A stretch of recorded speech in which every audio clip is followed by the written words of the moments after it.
રજૂ કરવા બોલાવીશ.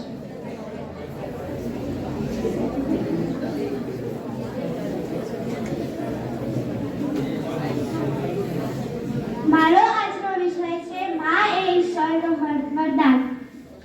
જન્મ આપી ઉછેરી મોટા કર્યા અમને, જન્મ આપી ઉછેરી મોટા કર્યા અમને, પોતે વિષ પી અમૃત અમને ધર્યા, એવી માતાને શત શત પ્રણામ. વેદ મંત્રોમાં માતા, પિતા, ગુરુ અને અતિથિને દેવ ગણવામાં આવ્યા છે. એમાં પણ સૌપ્રથમ ઉલ્લેખ માતાનો કરવામાં આવ્યો છે. તેને અનુસરીને આજે પણ આપણે માતૃદેવો ભવ એ સૂત્ર ભૂલી શકતા નથી. આ સંસારમાં આપણા 100 સગા હશે, પણ એમાંનું એક પણ સગું માતાની તોલે આવી શકે નહીં. જગતમાં દરેક મહાન પુરુષોના જીવન ઘડતરમાં તેમની માતાનો ફાળો અનન્ય અને અનમોલ રહ્યો છે. તે બાળકની પ્રેરણાદાત્રીની છે. નેપોલિયન જેવાને પણ કહેવું પડેલું કે એક માતા 100 શિક્ષકની ગરજ સારે છે. કવિઓએ માતૃપ્રેમનો મહિમા મુક્ત કંઠે ગાયો અને બિરદાવ્યો છે. કવિ બોટાકદરે પોતાની કવિતામાં કહ્યું છે કે જનનીની જોડ સખી નહીં જડે રેલો. માતા એ માતા જ છે, પછી એ 8 બાળકની હોય કે એકના એક સંતાનની. માતા ગરીબ ઘરની હોય કે શ્રીમંત ઘરની, પણ એના વાત્સલ્યનું ઝરણું તો અખૂટપણે વહ્યા જ કરે છે. વળી બાળક સુંદર કે દેખાવડું હોય એ કાંઈ જરૂરી નથી. માતાના મતે તો બાળક લૂલું, લંગડું કે બહેરું કે બોબડું બાળક પણ ગુલાબના ખીલેલા ગોટા જેવું જ હોય છે. ખરેખર માતાને ઘડીને ઈશ્વરે હાથ ધોઈ નાખ્યા છે એમ કહીએ તો પણ જરાય ખોટું નથી. આખા જગતનો આધાર માતાની આંગળી છે. એની આંગળીમાં અભય છે.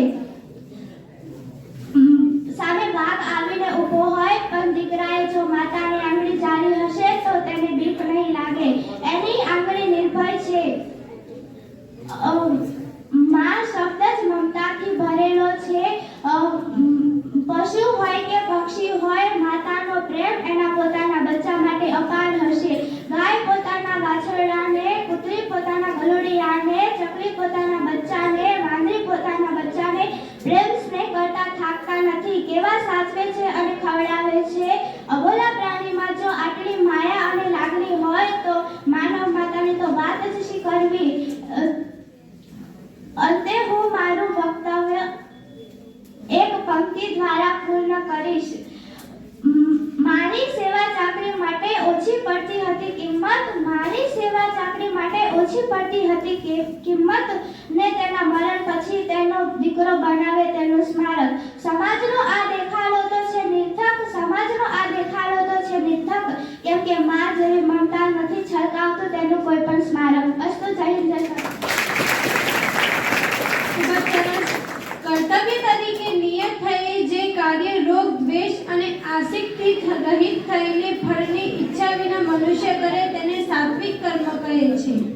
હવે હું ધોરણ 9 માંથી પટેલ યશ્વીને પોતાના વિચાર રજૂ કરવા બોલાવીશ.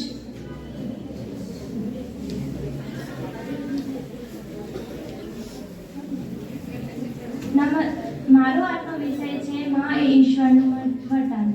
નમસ્કૃત્યં વદામિ ત્વં યાદિ પુણ્યમયા કૃતં અન્યસામપી જાત્ય મે ત્વમે જનની ભવ.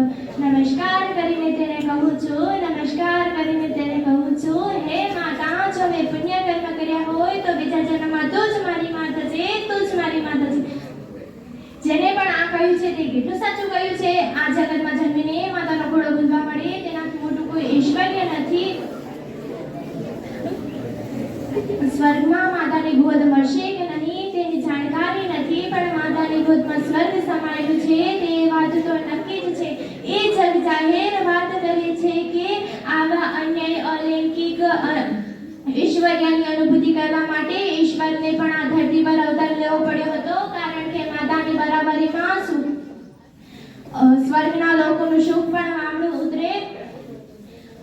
ખરેખર માતા એ ઈશ્વરનું વરદાન છે. સ્ત્રીઓના અનેક રૂપો હોય છે. જીવન દરમિયાન ઉંમરના દરેક તબક્કે સંબંધોના અન્ય વ્યવહારો બદલાતા રહે છે, પણ માતાની સંવેદના અને માતાની લાગણી એની એ જ રહે છે. જે ઘર ચલાવે પારણા તે જગ પર કરે શાસન, જે ઘર ચલાવે પારણા તે જગ પર કર શાસન. આ યુક્તિને સાચી ઠરાવતા અનેક દાખલાઓ આપણા ઇતિહાસની તાવખણીઓમાં નોંધાયેલા છે, તેને યાદ કરવાની જરૂર ખરી. 9 મહિના ગર્ભાશય ના પીને પોષનારી સ્ત્રી ઘડીક 2 કિલો વજન ઉપાડી લે તો પણ થાકીને ઢીલી ડસ થઈ જાય છે.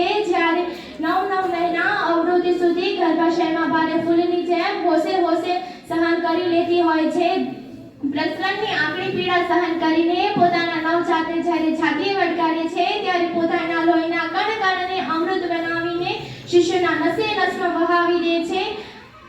આ જગતમાં માતા બનવું સૌભાગ્ય માત્ર સ્ત્રી જાતિને જ પ્રાપ્ત થયું છે. પછી માનવ જાતિ હોય કે પશુ પક્ષી કે કોઈ પણ નાના મોટા જીવ પોતાના દેહમાંથી અન્ય દેહનું સર્જન કરે છે. બાળકોના ખીલ હાસ્ય પર પૂરી દુનિયા લૂંટાવી શકે તે માતા એટલે જાણે બારે માસ હરીભરી મમતાની મોસમ. તેની આગળ કુદરતી સઘળી મોસમ પણ પાણી ભરતી થઈ જાય છે એવી હુંફાળી હોય છે આ માતાની ગોદ. તત્પર જિંદગીમાં લીલાછામ ઘટાતા વૃક્ષોની જેમ શીતળ છાંયો આપતી માતા તો નસીબદારને જ મળે. માં એક એવી જિંદગી